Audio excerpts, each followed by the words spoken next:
When was the last time you stood in awe of God? Hello, Malcolm here. This is Quiet Time Coaching, episode 433, and I had just such an experience this morning. My morning prayer walk takes me across a canal and a river most days near where we live, and as I walked across a bridge, in my peripheral vision, I caught a flash of blue, and my head snapped round, and there it was, a kingfisher. It flew under the bridge and straight down the river like some darting arrow. It was beautiful. It was electric blue. And it made me stop. It made me stop and say thank you to God. Thank you for letting me see this. It stopped me to help me connect with being in awe of God, the God who created everything, including all these beautiful, amazing, and majestic things.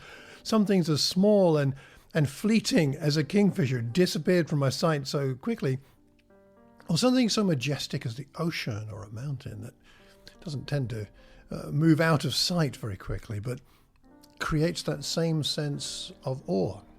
Don't we need that awe?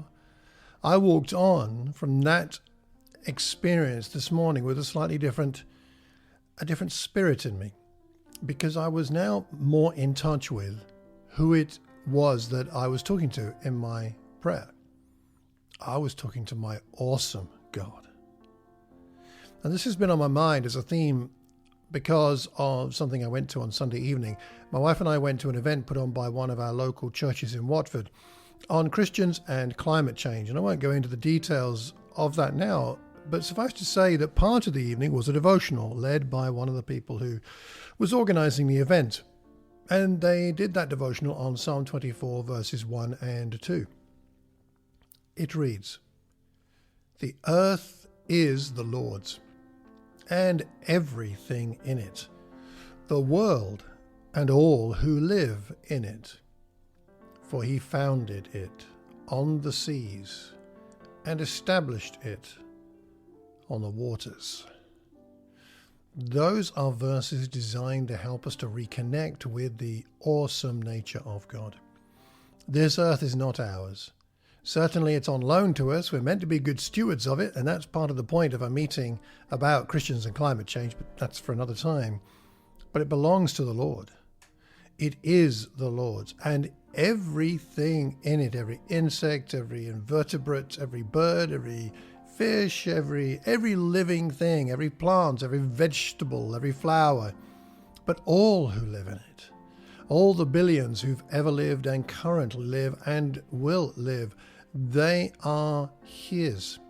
He founded all of this beautiful creativity. That kingfisher I saw this morning, or as I record this now, look out of the window, I see an olive tree, I see a pyracantha, I see roses, I see lavender, I see birds, sparrows out there on the bird feeders and the water that they're drinking from. He made all this. Do we give him the respect he deserves? Do we allow the things he's made to recreate in us that sense of awe? Isn't that one of the things that helps us to be in a healthy place spiritually? Being in awe of God. One of the things I've been doing recently is reading through the Bible in a year, and I've been reading through quite a lot of the prophets recently. Currently, I'm in Isaiah, and when you read Isaiah, and you read what God says of himself through Isaiah, or the way that Isaiah expresses himself, talking to God and about God to other people, it again places you in that, well, in that state of awe. We're not talking here about an idol. We're not talking about something man-made. We're talking about the eternal, awesome, mighty God. When was the last time you were in awe of God? Are there things that help you to get in that place?